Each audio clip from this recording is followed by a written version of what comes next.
Tujuan dari percobaan viskositas yang pertama menentukan kebenaran hukum Stokes, dan yang kedua menentukan koefisien kekentalan zat cair. Adapun alat bahan yang akan digunakan yaitu pertama ada gelas piala 1 liter, karet gelang, bola aluminium dengan ukuran yang berbeda, mikrometer skrup, termometer, saringan bertangkai, stopwatch, aerometer, neraca teknis, oli atau gliserin, dan kertas grafik.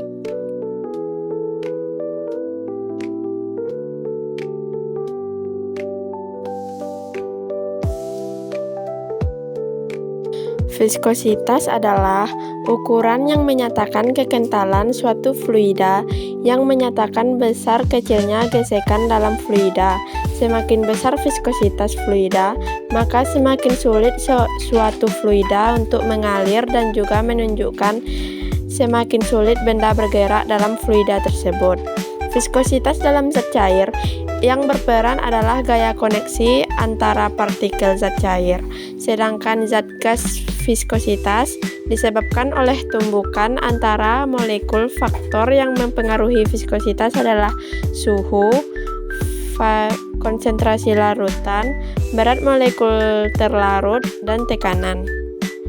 Prosedur percobaan yang pertama yaitu mengukur diameter masing-masing bola sebanyak 5 kali dengan menggunakan mikrometer skrup. Yang pertama yaitu mengukur diameter bola besar dan didapatkan hasil 7 kali 10 pangkat min 3 meter. Yang kedua yaitu mengukur diameter bola sedang dan didapatkan hasil 5 kali 10 pangkat min 3 meter.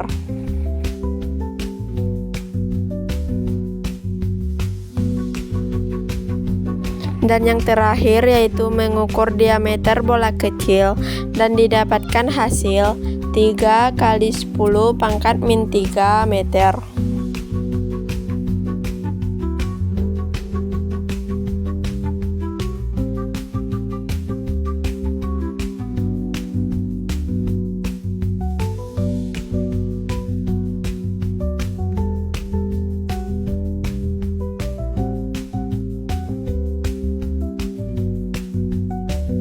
Selanjutnya yaitu menimbang masing-masing bola dengan menggunakan neraca Ohaus.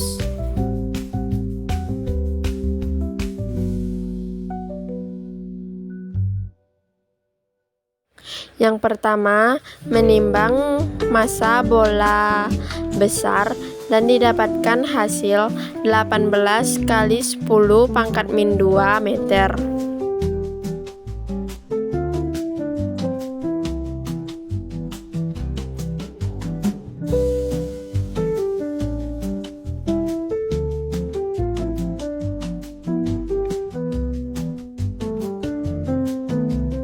Yang kedua, menimbang massa bola sedang dan didapatkan hasil 17 kali 10 pangkat min 2 meter.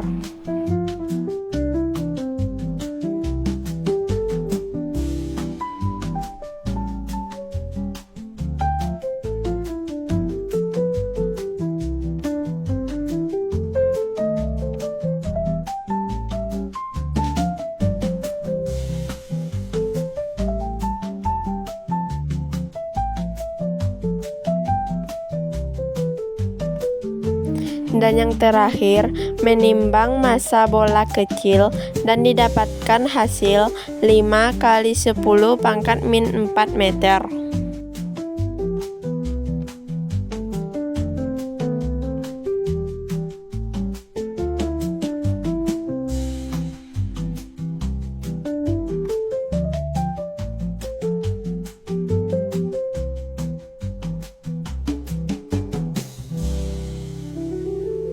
Menyiapkan tabung gelas yang telah berisi gliserin dan tempatkan kedua karet gelang pada tabung dengan cara melingkarkannya pada tabung.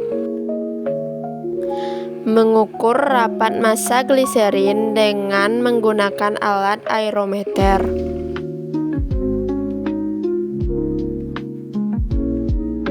Setelah itu mengukur suhu gliserin dengan menggunakan alat termometer.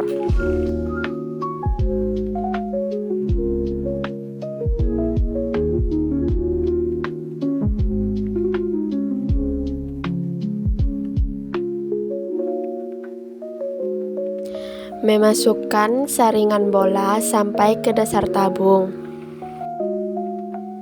Tempatkan karet gelang yang satu 5 cm di atas permukaan tabung dan yang lainnya 5 cm di bawah permukaan tabung, dan mengukur jarak antara kedua gelang tadi dengan mistar.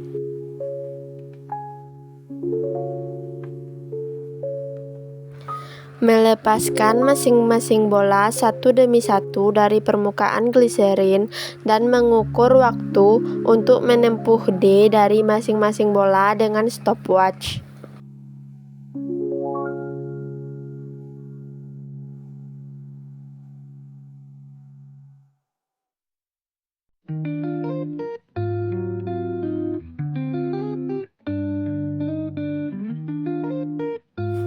Mengulangi percobaan beberapa kali dengan jarak D yang berbeda-beda.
Inilah hasil data yang kami dapatkan pada praktikum kali ini.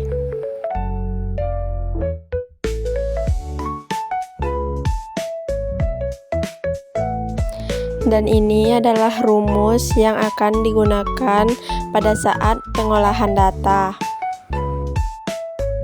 Dalam pengolahan data yaitu yang pertama, mencari perhitungan jari-jari. Nah, saya di sini mengambil pada bola kecil. Yang pertama yaitu mencari D1 dan R1 dan didapatkan hasil 0,25 meter dan 0,125 meter. D2 didapatkan hasil 0,23 meter dan R2-nya didapatkan hasil 0,115 meter. D3-nya didapatkan hasil 0,21 meter dan R3-nya didapatkan hasil 0,105 meter. D4 hasilnya yaitu 0,19 meter, R4-nya 0,095 meter. Dan D5 didapatkan hasil 0,17 meter dan R5-nya didapatkan hasil 0,085 meter. Dan untuk mencari R total yaitu R1 ditambah R2 ditambah R3 ditambah R4 ditambah R5 dan dibagi 5 dan didapatkan hasil 0,105 meter. Dan delta R dengan rumus 1/n akar n R kuadrat dikurang sigma R kuadrat per n kurang 1 didapatkan hasil yaitu 3,48 kali 10 pangkat min 3 meter. Dan mencari KR dengan rumus delta R per R didapatkan hasil 0,03 dan persen KR-nya yaitu 3% dan AB sama dengan 1 kurang log 0,03 didapatkan hasil 2,52 dengan pelaporan R sama dengan R lebih kurang dari delta R. R-nya yaitu 0,105 dan delta R-nya 0,00348 meter. Yang kedua yaitu mencari perhitungan massa jenis benda. Di sini saya juga mengambil pada bola kecil dengan data pertama. M1-nya sama dengan 18 kali 10 pangkat min 2 kg. Kita mencari V dengan rumus 4/3 V dikali R1 pangkat 3 dan didapatkan hasil 8,17 kali 10 pangkat min 3 meter kubik. Dan mencari L dengan rumus M per V didapatkan hasil 2,203 kg per meter kubik. Dari data yang telah dicari didapatkan grafik sebagai berikut. Pada praktikum kali ini dilakukan dengan memasukkan bola ke dalam viskometer yang berisi fluida. Bola akan bergerak ke bawah dengan mengalami pelambatan saat viskometer dibalik. Percobaan ini dikhususkan membahas tentang gaya gesek pada fluida yang berikatan dengan koefisien kekentalan zat cair. Dalam percobaan ini didapatkan massa, diameter, volume pada bola kecil, sedang, dan besar, yang mana bola-bola ini adalah bagian dari bahan uji coba. Selain itu, diperoleh juga data massa dan volume fluida cair, yang mana pada percobaan ini digunakan gliserin. Pada percobaan ini digunakan 3 bola, yaitu bola besar, sedang, dan kecil, dengan menggunakan fluida gliserin. Tujuannya untuk melihat perbedaan waktu tempuh bola, untuk mengetahui faktor yang menyebabkan bola memiliki kecepatan berbeda, dan dapat mengetahui koefisien kekentalan dari masing-masing zat fluida. Kesimpulan yang dapat diambil pada percobaan viskositas yang pertama yaitu saat benda dalam fluida cair, benda tidak hanya mendapatkan gaya apung saja, tetapi mendapatkan gaya gesekan dari molekul-molekul fluida zat cair tersebut yang arahnya berlawanan dengan gaya berat. Makin besar gaya tarik-menarik antar molekul fluida zat cair, maka gaya gesek pun semakin besar. Hal ini dipengaruhi laju benda mengalir dalam fluida. Oleh karena itu, hukum Stokes memiliki peran penting dalam viskositas, dan pengaruhnya adalah pada benda yang berinteraksi dengan fluida, baik itu aliran maupun fluida yang diam. Kesimpulan yang kedua yaitu nilai koefisien viskositas berbanding lurus dengan waktu yang dibutuhkan setelah mencapai kecepatan terminal. Semakin besar nilai koefisien viskositas, maka waktu yang dibutuhkan akan semakin banyak karena benda mengalami gaya gesek lebih besar dengan molekul fluida. Hukum Stokes terbukti.